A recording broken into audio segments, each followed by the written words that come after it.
I'm going to start this with a 1/4 cup of ground flaxseed. And if you hear the washer in the back, sorry, I'm always doing laundry or running the dishwasher.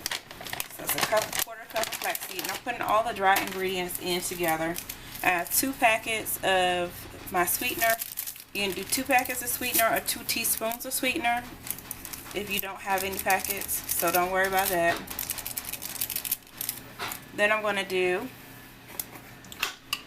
a 1/2 teaspoon of baking powder.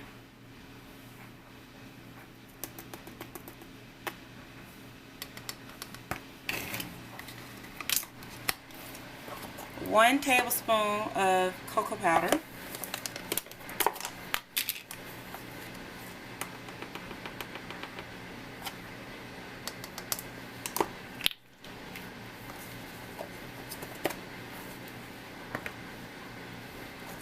And then I'm just going to go ahead and give it a quick little stir of the dry ingredients. Now it's time to add in my wet ingredients. So I'm going to add in 2 teaspoons of ghee, or you can use a tablespoon of melted butter. I just prefer ghee because I like the flavor better. But it's still butter. It's just clarified butter.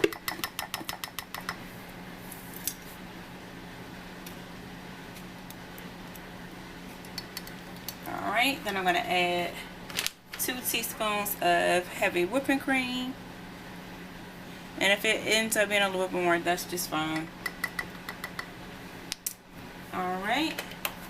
And lastly, 1 large egg. Just 1 egg.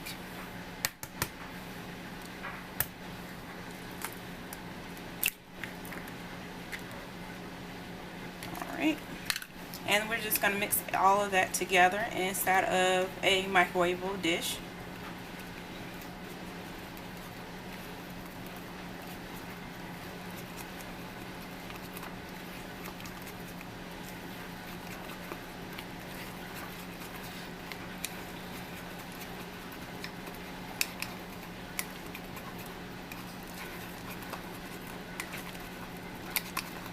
I'm really making sure I mix that egg up good in here.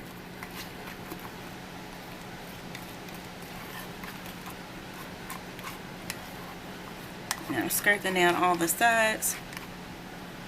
Sorry if my hand is in the way.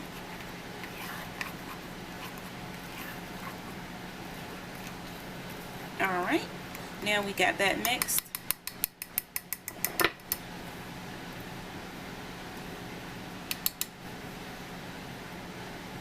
Alright, so now we're going to put it in the microwave for 90 seconds. See, muffin in a minute. Well, minute and a half really. But we're going to put this in the microwave for 90 seconds. Alright, so here is my muffin in a minute. All nice and done. I'm about to cut it open and put my cream cheese in the middle. I normally make it with walnuts, but I ran out of walnuts and I forgot that I bought some more. I didn't remember that I bought some more until after I'd already made it. Just my luck. Anyway, so I'm about to cut this open and put some cream cheese on it, but you can do whatever you want to. I also take this and don't add the cocoa powder and make it into a piece of bread in one of those little bread container thingies that you will put a sandwich in. Split it in half and make a peanut butter and jelly sandwich or any type of sandwich that you want to make out of it. So this little one recipe is very versatile. You can use it for so many different things. So I hope you enjoy it. Don't forget to like, comment, and subscribe. And I thank you for watching. See you on the next one. Bye.